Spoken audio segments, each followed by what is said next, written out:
If anyone can demonstrate viscerally just how vulnerable some populations are, it's serial killers. From sex workers to children to the disabled to the homeless, most serial killers tend to target people that don't stand much chance of fighting back or won't be looked for a while.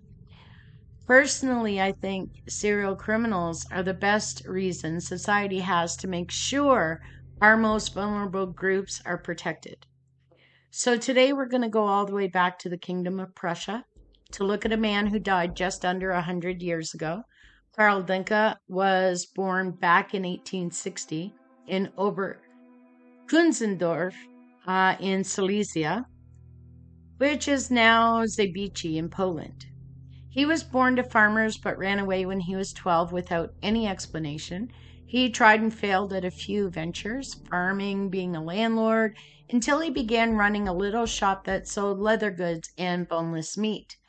Something happened, we don't know what, for Karl, known to many as Papa Denke, to begin killing people at the age of 43. His targets were all either homeless or they were poor travelers, people that no one else would really look for.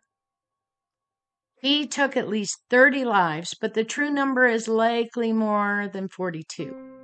It's what he did with the bodies that makes him unique. But first, the fastidious shopkeeper kept a ledger that recorded all of his murders. He cannibalized his victims, and that's gruesome, but perhaps more gruesome is the fact that many officials, along with the public, believed that Denke was selling the flesh of his victims in Breslau, advertising the meat as pickled pork. One very lucky man, would escape Denke. It was December 21st, 1924, and Vincenz Olivier was a homeless man who traveled from village to village.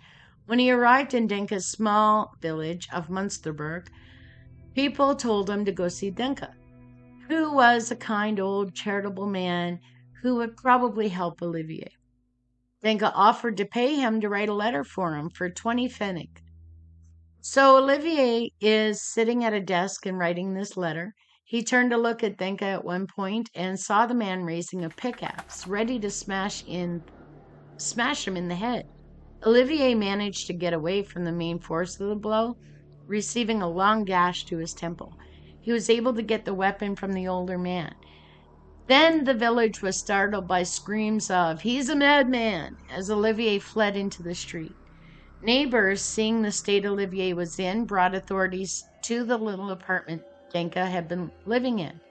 So, did they arrest Denke? Well, no, not right away. They didn't like the vagrant and didn't believe that such a reputable man would harm him, and so Olivier was arrested for vagrancy and for panhandling. The local magistrate, however, wasn't so easily biased. He required a full investigation, and so Denke was detained for questioning. He was placed in a cell, and as soon as he could, he hung himself, before authorities could ask him even a single question. Well, that's suspicious. So authorities,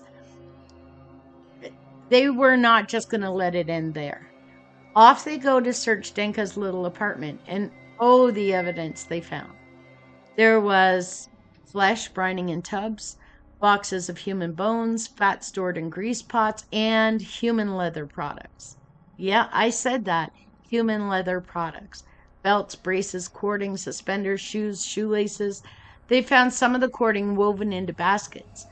They found clothing and other meager personal belongings of victims. They found paperwork showing many of the victims had recently been released from prisons or hospitals. Then they found the ledger that carefully recorded 31 names, which included Olivier's. They had at least 30 victims, authorities realized. At least 30, but as many people do, they carefully recorded each item they found in the small home and in a shed behind it. They had experts analyze what they found.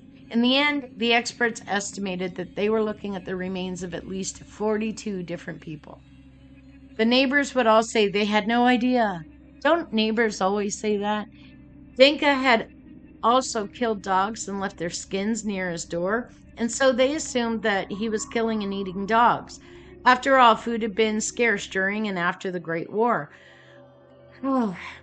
Why do we not know more of old Papa Denke?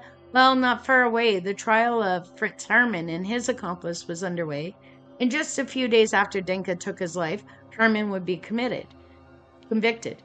The media was far more interested in covering the story of a still living serial killer, a story that had far more salacious details.